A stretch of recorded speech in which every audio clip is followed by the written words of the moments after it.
Good afternoon, everybody. Okay, thank you. Thank you so much. Okay.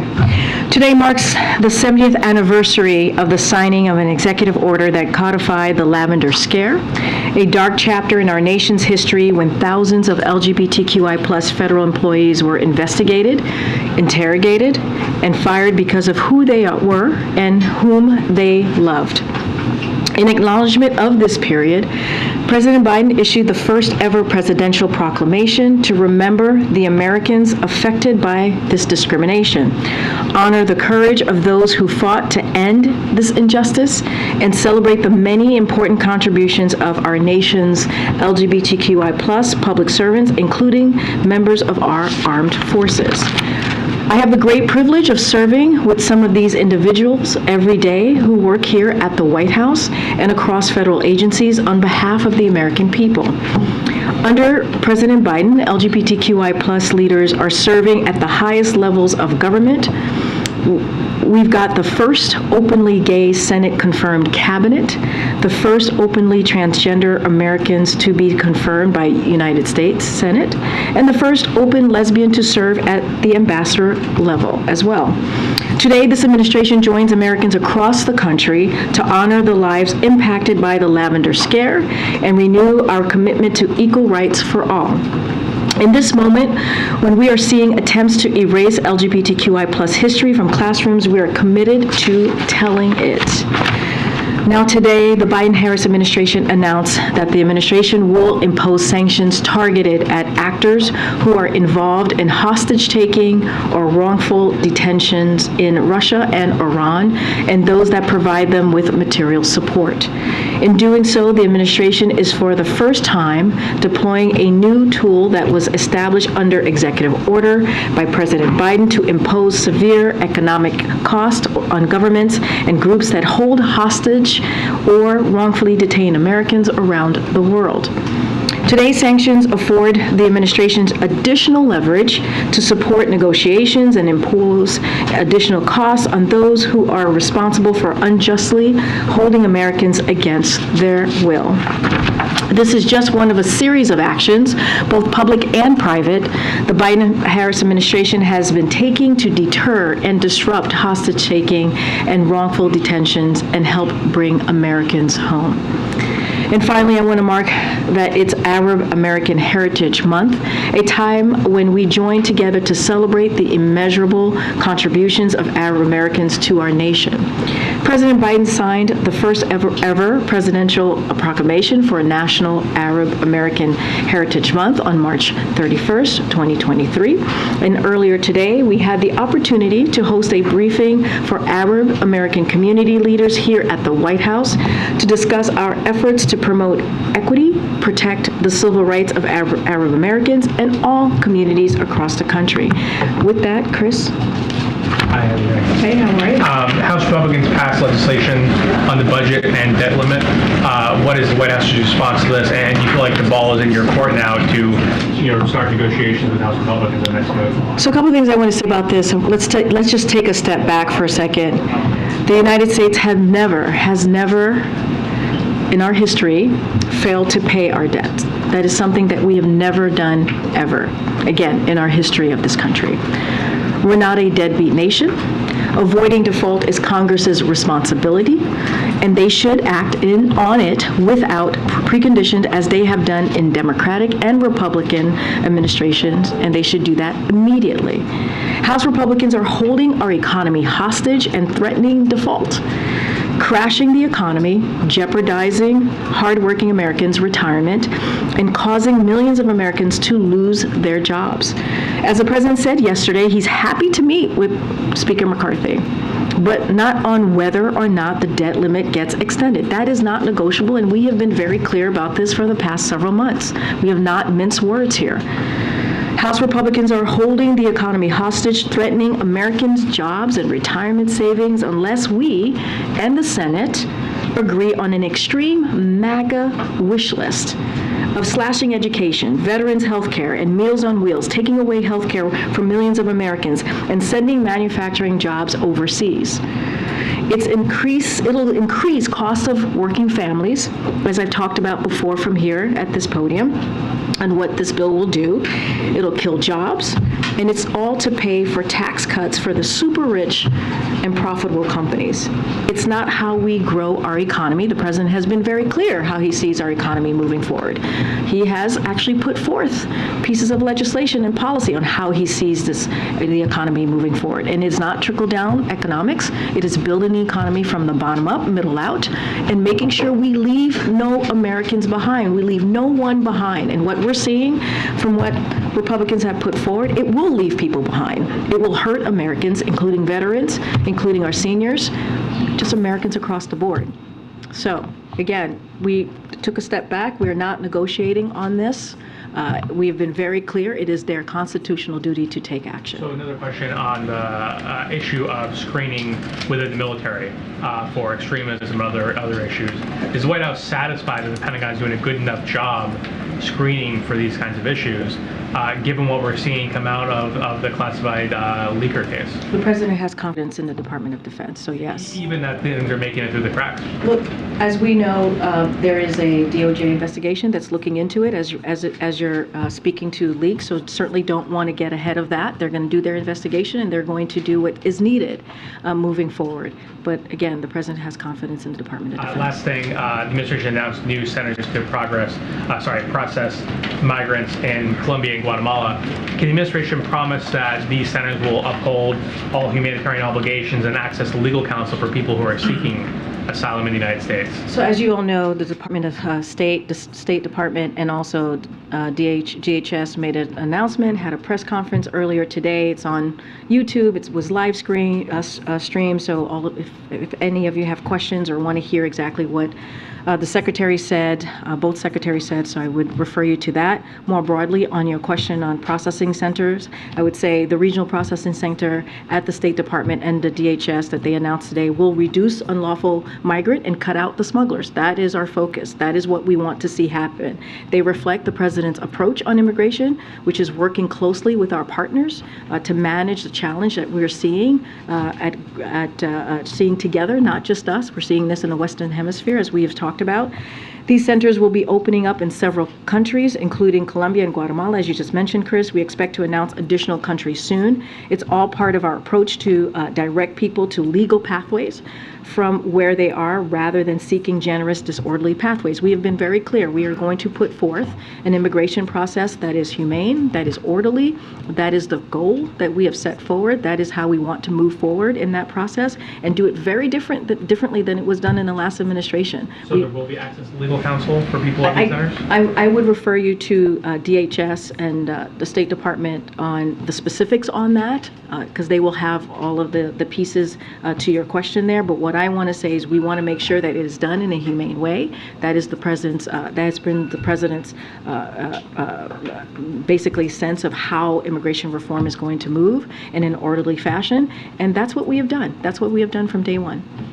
Thanks, Karine. The nation's biggest business lobbying group, the U.S. Chamber of Commerce, is now directly calling on the administration to sit down and negotiate on the debt limit, saying the administration should sit with congressional leaders, not delay to find a path to raise the debt ceiling and address runaway deficits.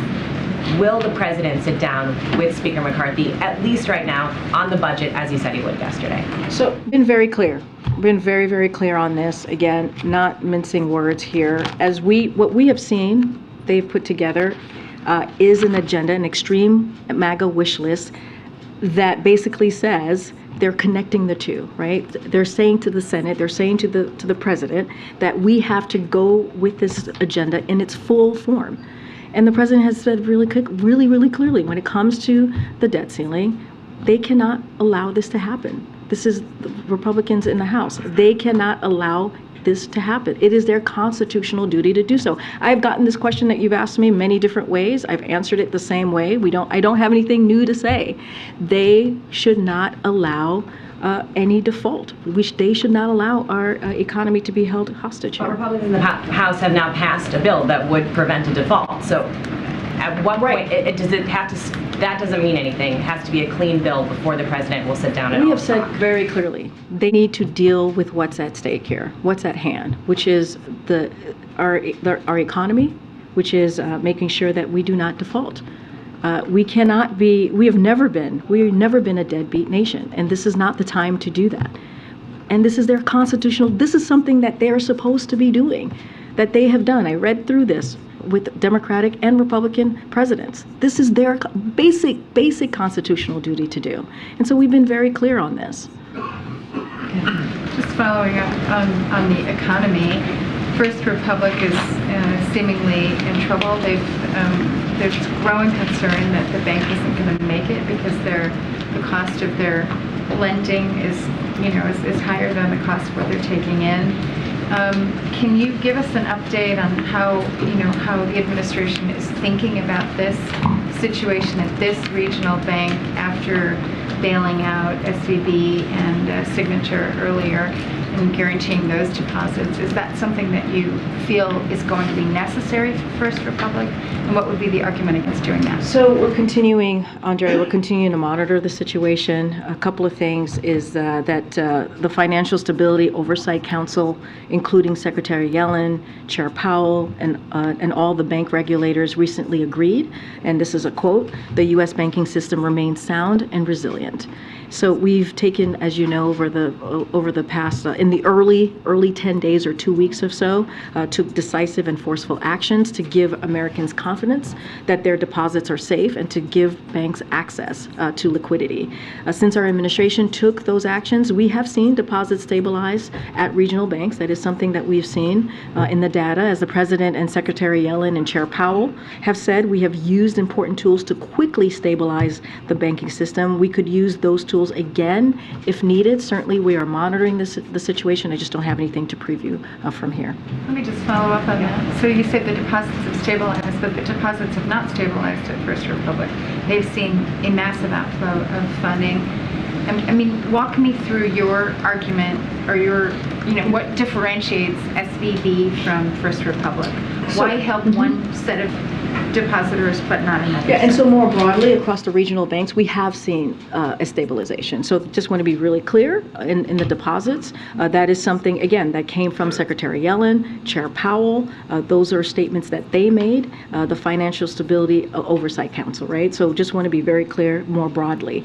As it relates to this particular First Republic, we are monitoring the situation. I just laid out the actions that we have taken in the past, especially those really critical first couple of days in the last situation. And so we know what we can do. We know what's in the tool belt, the tools that we have in front of us to use. We're going to monitor the situation, and I will leave it to the experts to decide on when to take action.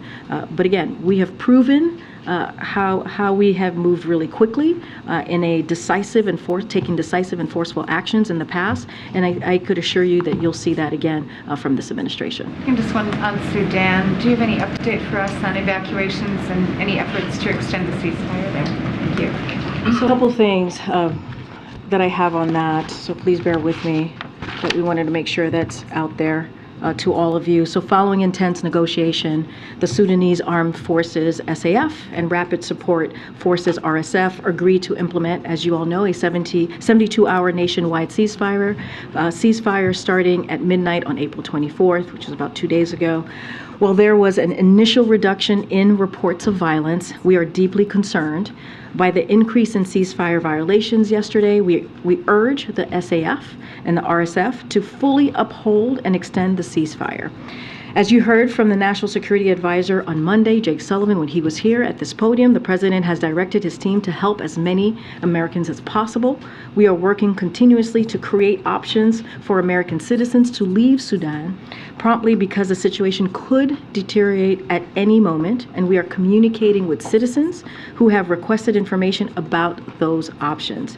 And again, as at the President's direction, we are actively facilitating the departure of American citizens who want to leave Sudan by both air and land. This is something that you heard from the National Security Advisor as well. We have deployed U.S. intelligence, surveillance, and reconnaissance assets to support air and land evacuation routes, which Americans are using. and we are moving naval assets within the region to be pre-positioned to provide any necessary support along the coast. U.S. Africa Command has established a deconfliction cell to facilitate coordination with our allies and partners in this effort. We are also supporting our allies and partners who are including Americans in their evacuation efforts. We are helping facilitate onward travel for American citizens who arrive in Port Sudan, including with our consular teams afloat in Jeddah, Saudi Arabia.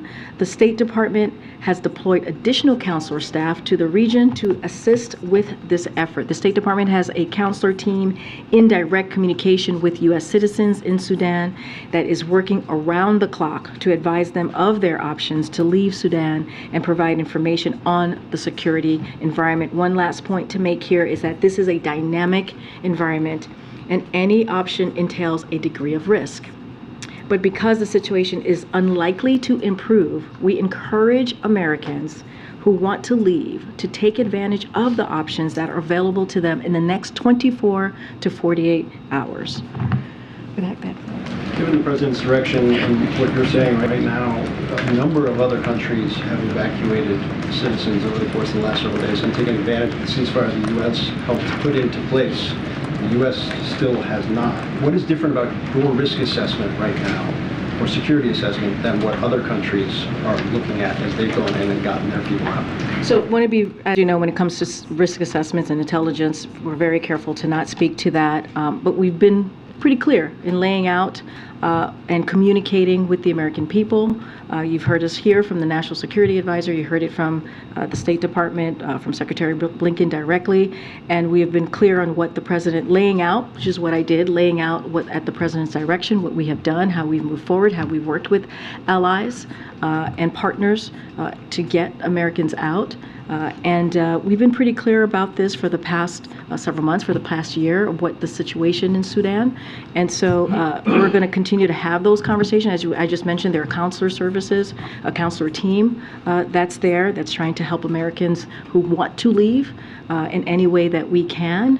Again, we're going to continue to have those communication, but I'm certainly not going to get into any intelligence or how that's come about or how we come to certain kind of intelligence, surveillance, or reconnaissance. Yeah, I understand on that front. I think my question, one, the security alert from the State Department over the course of the last year never told people to leave. It told people never to travel there. The people that live there that are now trying to get out. What I'm trying to understand is the difference between what the U.S. sees and why they will not send in assets to evacuate versus other countries that have over the course of the last several days. Clearly there's something that's being seen. I'm not asking for intelligence. I'm just saying, can you explain the process here, given the President's directive to help? No, I understand. And what I was saying is that we've been communicating with the American people for the past year, right? Level 4, that was out there for some time now. Look, we have deployed U.S. intelligence, surveillance, and reconnaissance assets to support air and land evacuations routes. That is something that we have done, and which Americans are indeed using. And we are moving naval assets. I remember you asked me that just 2 days ago, and I talked about that within the region to be pre-positioned to provide any necessary support along the coast. That is something that we have done. This is something that Jake Sullivan himself spoke to this on Monday. I'm just not going to go beyond what Jake said.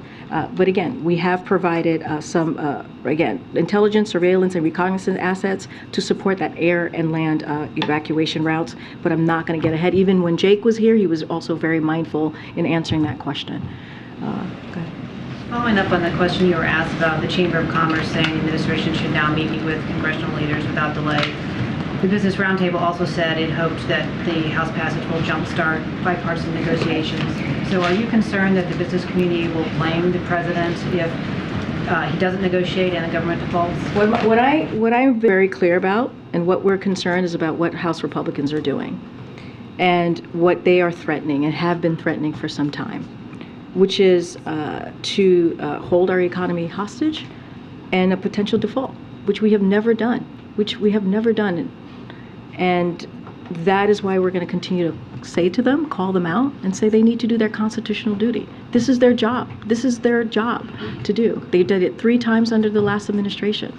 We've been very clear about this. That this is not confusing. This should not be confusing for them. Why are you confident the public will see it that way and lay the blame on them and not on the administration? Well, we've been very clear about what the bill they put forward, that what's in that bill, right? We've talked about it numerous times. The president has talked about it. I talked about it, and we're going to continue to communicate with the American people. When you think about a 22% tax cut, or cut, I should say, to programs that Americans really need, whether it's a veterans program, whether it's Meals on Wheels, whether it's health care, whether it's education, that's what they put forward. That's what Republicans voted on. House Republicans voted on it just yesterday. And so we're going to continue to be very clear on that. And it is their constitutional duty, and they have to make sure that we are not a deadbeat nation. That's what's happening here. We cannot be a deadbeat nation. We have never failed in history to pay our debts.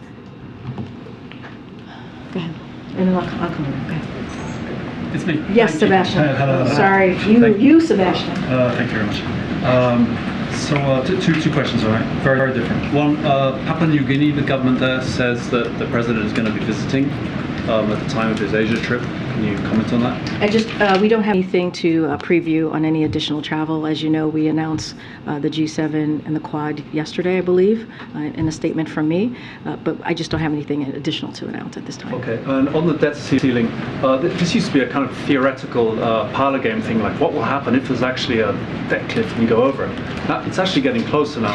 And if the two sides stick to their guns, and the president clearly is sticking to his guns on this, if there's a default, is he gaming out what will be a plan B to actually stop the crisis? Is the $1 trillion coin, the 14th Amendment, are these things being teed up? All of the things that you just listed, that's clearly something that the U.S. Treasury, right, is going to speak to. I'm not going to speak to from here on that.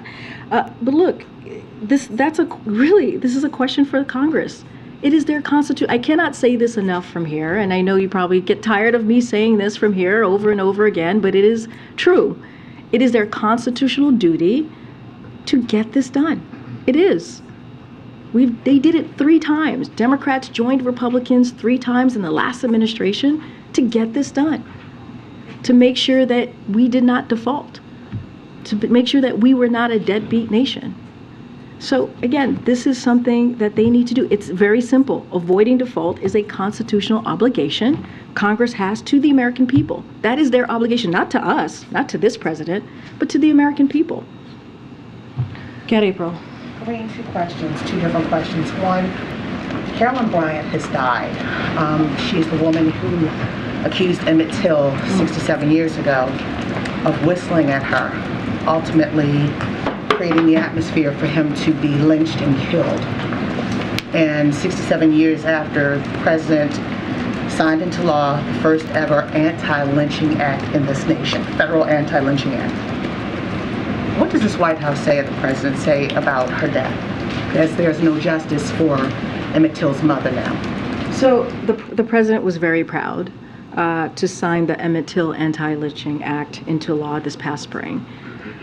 As you just mentioned, April, this is something that he was very proud to do. He also hosted, as you know, civil rights leaders for a screening of the film Till at the White House just this past February. At February screening, the president said, quote, "Only with truth comes healing and justice." So the White House has worked hard to honor the legacy of Emmett Till and his mom. We will continue that work alongside the brave leaders across our country, his family, civil rights leaders, continuing the fight against racial hatred. And that's what the American people should know, that the president is committed to dealing with this crisis that we see in front of us and dealing with this racial hatred that we see across the country. And last question. You had Tennessee 3 here, and we know what happened in Tennessee. Let's go to Montana.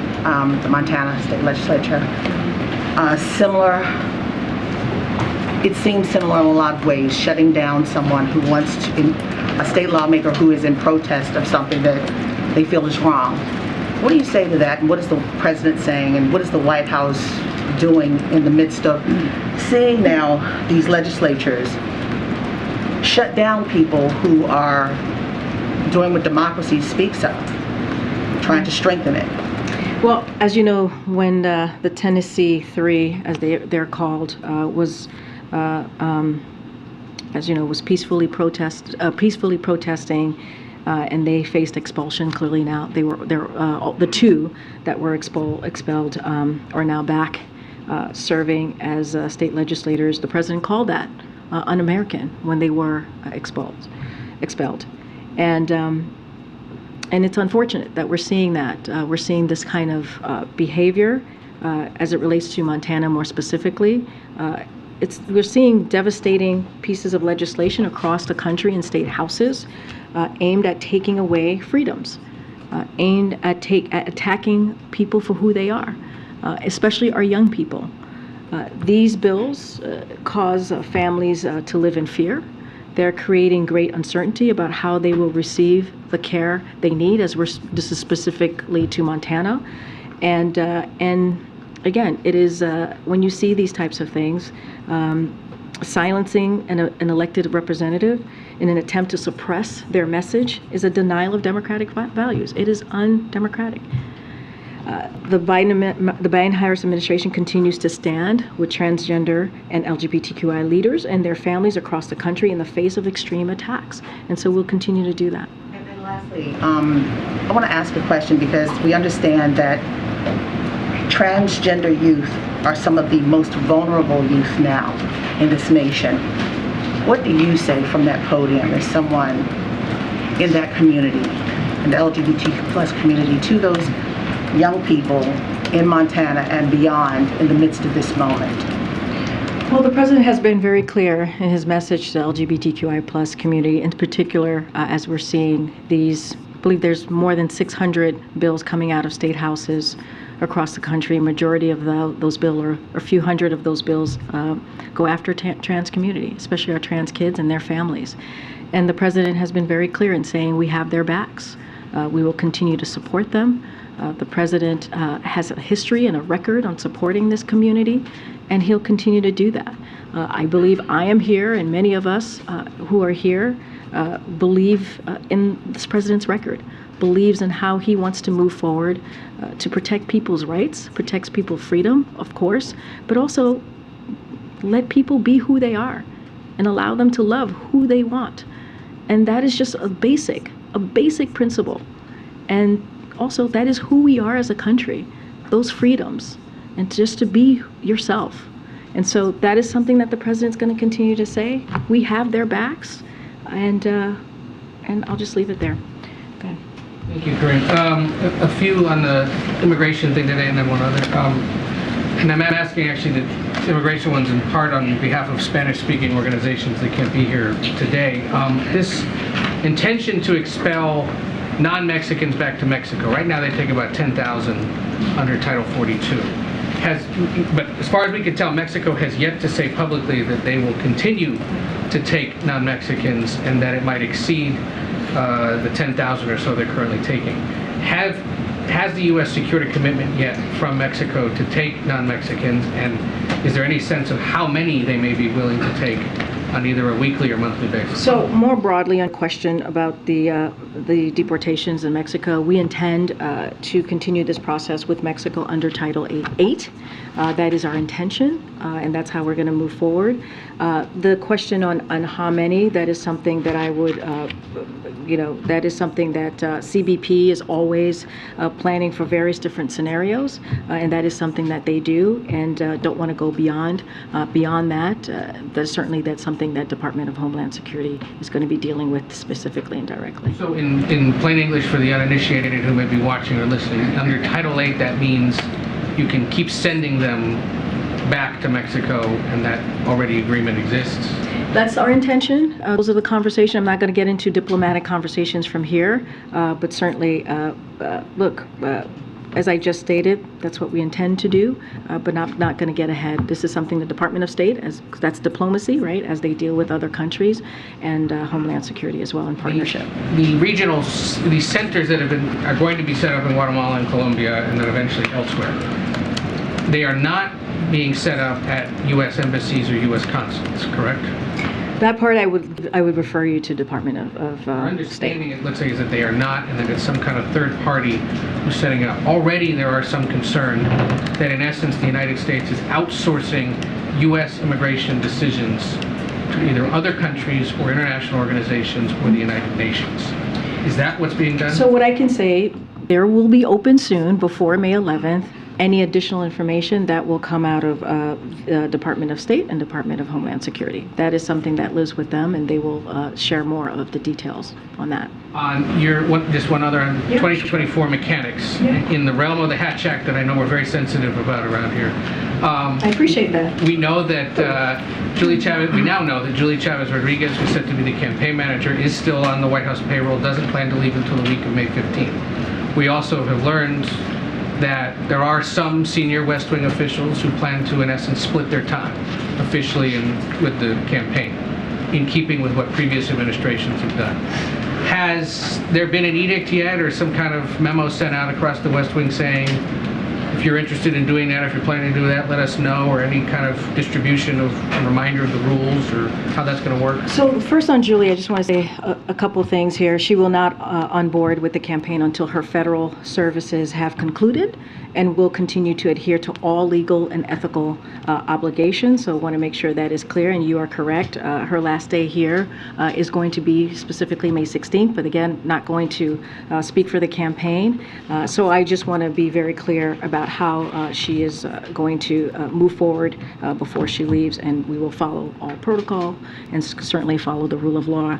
And I think I mentioned this too. There will be some White House staffers, which is not unusual, which is the norm, as I think you were trying to state to me. But we just don't have a list of who they will be, who will be able to have the kind of have the ability to split their time. I just don't have a list of who those folks are going to be at this time.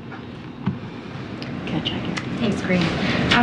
The LA Times said that their reporter did not submit any questions in advance of yesterday's press conference. So to people who saw that pocket card, can you explain how that ended up there and why the president needed something like that? So just to step back, and I'm actually glad you asked that question. Clearly, I would let the reporter for Los Angeles Times speak for herself. It is entirely normal for a president to be briefed on reporters who will be asking questions at a press conference and issues that we expect they might ask about. It is not surprising that yesterday we would anticipate questions that he did receive, right, on the visit with the South Korean president, as the South Korean president was standing to his right, or about 2024. That was completely expected, or about the debt ceiling, which he took questions at the end, shouted questions at the end, and of course we would note those issues to him. Those issues to him will likely come up, and let's not forget, we do these briefings every day, and a lot of the questions that you all tell me, that's how we brief him as well. You all ask me, that's how we brief him as well. So look, we do not have specific questions in advance. That's not something that we do. And in fact, I would point out the questions that was asked was different than what was on the card that you all saw. And look, again, we have these press conferences. The president takes your questions. Our job is to get a sense of what you all want to ask him. That is our job here, to get a sense of what's the news of the day, the topics you all are interested to ask of him, and so that we are all, not just him, we are all prepared to take that seriously and to take that in a way that is going to be reported from our point of view, because we know that you all are reporting out to the American people and want to make sure you get our point of view of how we see these different issues that I even just laid out, whether it's 2024, whether it's what has been discussed or the agenda with the president of South Korea. Again, we take this very seriously, and we want to make sure that we're providing information that's helpful to you and the American people. How are the reporters decided? So the way that we have moved forward with this type of process is that we reach out to a number of reporters who we know are going to be at the press conference, and that's what we did yesterday. And also we try to be really mindful and who has not gotten a question in a while. And so, as you know, we could only pick 2 reporters yesterday, so that limits our ability on how many reporters we can call on. Mary's not here, but I can say one of the reasons that we picked Mary is because she was just named chief White House correspondent for ABC and had not gotten a question in some time. And we picked the Los Angeles Times, which has not gotten a question in some time. And I want to add that the fact that California has the largest South Korean American population in any state in the country, and LA has the biggest population of any city in America, and LAT is the biggest daily paper serving that population. So we are mindful on who we pick and who we want to communicate out to. And so that's how we move forward with Mary and Courtney.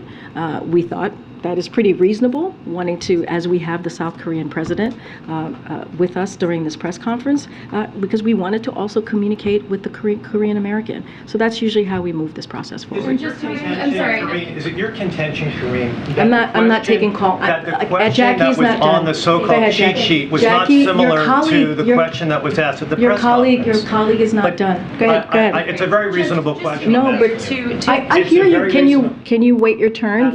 Thank you. Thank you, John. I appreciate that. I really do. Go ahead. Thank you. Go ahead, John. And just to be clear, to people, skeptics who saw the card and saw the question number 1 and might think that that is a signal that it was pre-organized. Did the president have other questions that he was prepared, had similar talking points in case he was asked something on other topics in that same? Jackie, I'm going to be, as someone who is part of his, of the prep briefing with the president for these press conferences as his press secretary, we talk about an array of topics that could potentially come up. And that's what we do. Just at the end, there was shouted questions, and he took those shouted questions.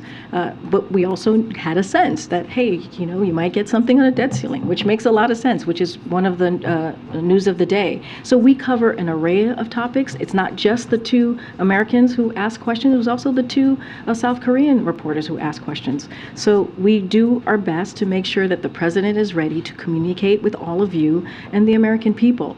So yeah, we covered an array of issues, but of course there are probably the top 5 topics, hot items that you all are interested in, and so that's kind of how we move forward. And the last one, just on that shouted question that he did respond to on the debt ceiling, having heard your response to questions that were answered already here today, you've had now Democrats saying that Republicans have come to the table, might not like what they came to the table with, but it's time for the dialogue. How long can this posture from the president last before it feels like intellectually dishonest to say, they're holding the economy hostage and not raising the debt ceiling when they did pass a bill to raise the debt ceiling, and the argument's really about the budget cuts, the spending cuts, and not about whether or not the debt ceiling gets raised. So I have to say, Jackie, I disagree with the intellectually dishonest. That is certainly not how we see ourselves here, because we've been very, very clear that they need to deal with the debt ceiling. They need to not default. It is a constitutional duty. And again, this is not to us. This is to the American people. If you think without conditions, unless it's a clean bill, they won't. I mean, I've been very clear. Without conditions, we will not negotiate. There's nothing new there. What you're seeing that the House Republicans have done is they said that unless the president, and I've said this before, this is nothing new that I'm about to say, unless the president and the Senate agree to an extreme MAGA wish list, slashing education, veterans' health care, Meals on Wheels, taking away health care from millions of Americans, and sending manufacturing jobs overseas, they're going to default and crash the economy. We've said this over and over and over again and been very clear. The president does not agree with this bill. He believes, and we believe, and the American people deserve this, that they need to do their constitutional duty. They need to do this so that they are not holding the economy, our American economy hostage. We cannot be a deadbeat nation. We cannot be. No meeting unless it's a clean debt bill. We've been very clear about this. We've been very, very clear. I appreciate the question. Okay, let me just take a question from the back. May I? Well, I just took a bunch of questions on this. I You want, literally just told me to come back to it. yeah, you also But you literally screamed. just told me, you literally just told me I to said, come wait back your to it. turn, but now we're running out of time. Go ahead, Ed. So Go I ahead, had Ed. to Go turn- ahead, I Ed. wanted to ask you about the Inflation Reduction Act. The Penn Wharton budget model just came out, which I realize you probably haven't seen, but it released new cost estimates, previously saying that it would cost $385 billion over 10 years. The new estimate, based on implementation details for the climate provision, is now more than $1 trillion over 10 years. Is government spending a concern for this president? So look, the high score reflects, and I did see this report, the high score reflects that the Joint Committee on Taxation assumption that the Inflation Reduction Act will spur more manufacturing projects and more clean energy deployment than when JCT originally scored the bill. That is a good thing. It means more private sector investments, more American manufacturing, more jobs, more secure supply chains, and lower costs for American families thanks to cutting-edge technologies. Even with the new score, the Inflation Reduction Act still reduces the deficit over the long run. As you know, I know you follow this very closely outside of the 10 years, right? Because it looks at it in a decade. The Inflation Reduction Act increasingly reduces the deficit as time passes, including that second decade, as I was just mentioning, and beyond. So moreover, a number of experts have said that the CBO likely underestimated the deficit reduction from the Inflation Reduction Act's crackdown on rich tax cheats. An expert from the Treasury Department, 2 former IRS commissioners, and Treasury secretaries say the law's provision to make the wealthy pay what they already owe will reduce the deficit by more, even hundreds of billions more than CBO estimates. I will take one last question in the back. I'm going to go way in the back. Okay, right, way in the back, way in the back. Thank you, Karine. Two national security related questions. Is there going to be any planning or at least discussion of changing the structure of intelligence that came in post 9/11 with the CIA and the Defense Intelligence Agency in light of the recent leaks that have come out? Well, is that under discussion? Yeah, no, totally understand the question. As I said many times before, my colleagues at NSC have said many times before, it is under the Department of Justice. It is investigation ongoing. Just not going to get ahead of that. Clearly, there was some announcement made from the Department of Defense, so I'm just going to leave it there. Just don't want to get ahead of any of that. And in Sudan, there is more and more reports coming out about the ties of warlord Hemeti, the insurgent, to Russia, and particularly his own connection to the gold that's in Khartoum. Would the U.S. recognize him if he came to power and wins the ongoing civil war? So look, we've been very clear about our concerns and how we want to continue to see the ceasefire occur. As you know, it was set for 72 hours on April 24th. We've been very clear on how we think that should move forward. I'm just not going to get ahead or speak to hypotheticals. All right, the young lady in the back. Go. Hello. Hi. This is my first time. So It's okay. Don't be nervous. my question is, what is the most difficult part about being press secretary?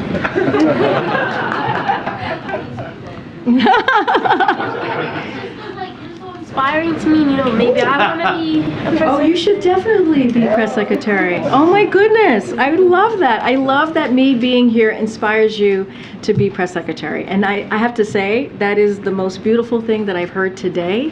And I'm not going to speak to the negative here. I'm only going to speak to the positive. And who's your parent? Who are you here with? Her. Ah, okay. All right. Well, it's good to see you. Welcome to the briefing room. Hopefully we will see you behind this podium sometime soon. Thank you. All right, everybody. I'll see you Monday. Have a great See you at the White House Correspondents' Dinner. All right.